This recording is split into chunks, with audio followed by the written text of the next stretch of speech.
ቅዱሳን ስዕላት ስርዓት አምልኮ የምንፈጽምባቸው፣ እግዚአብሔርን የምናመልክባቸው፣ ከእግዚአብሔር ከቅዱሳን አባቶቻችን ልዩ ልዩ ጸጋ እና በረከት የምንቀበልባቸው፣ ነገረ እግዚአብሔር፣ ነገረ ቤተክርስቲያን፣ የቅዱሳን ጽናት ለዓለም የምንሰብክባቸው ልዩ የእግዚአብሔር ስጦታዎች ናቸው።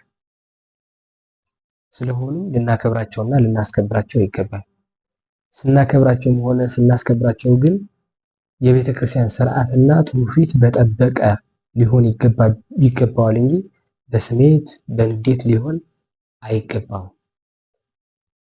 እነዚህ ቅዱሳን ስዕላት ላይ የሚሰነዘሩ መጥፎ ነገሮችን መልስ ለመስጠት ስናስብ የመጀመሪያው ወደ ሕሊናችን ሊመጣ የሚገባው ነገር መድኃኔዓለም ኢየሱስ ክርስቶስ ምን አለን? ምን አደረገ? ቅዱሳን አባቶቻችን ምን አሉን? ምንድነው ያደረጉት? ብለን አስበን አስተንትነን ጸልየን መንፈሳዊ ቅኝትን አስይዘን ነው መልስ መስጠት የሚኖርብን።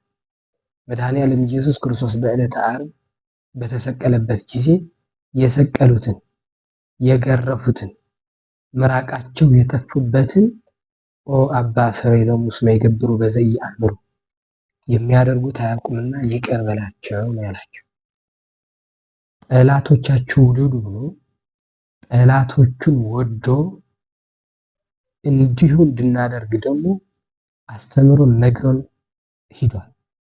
የሱ አሰር ተከትለው ቅዱስ እስጢፋኖስ ሌሎችንም ቅዱሳን በሙሉ ስለ ጠላቶቻቸው ጸልየዋል። ስለ ጠላቶቻቸው ጾመዋል። ስለሚገርፏቸው ስለሚያሳድዷቸው ሰግደዋል።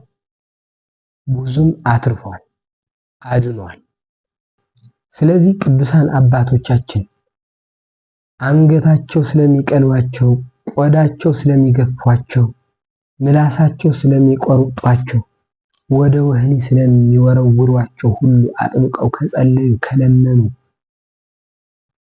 ከማለዱ፣ የሚረግሟቸውን ከመረቁ፣ የሚጠሏቸውን ከወደዱ የነሱ ልጆች ለመባል ያደረጉትን ነገር መከተል ስለሚኖርብን በቅዱሳን ስዕላት ላይ የማይገባ ነገር የሚያደርግ ሆነ የሚናገር ሰው ስናገኝ ለድህነቱ፣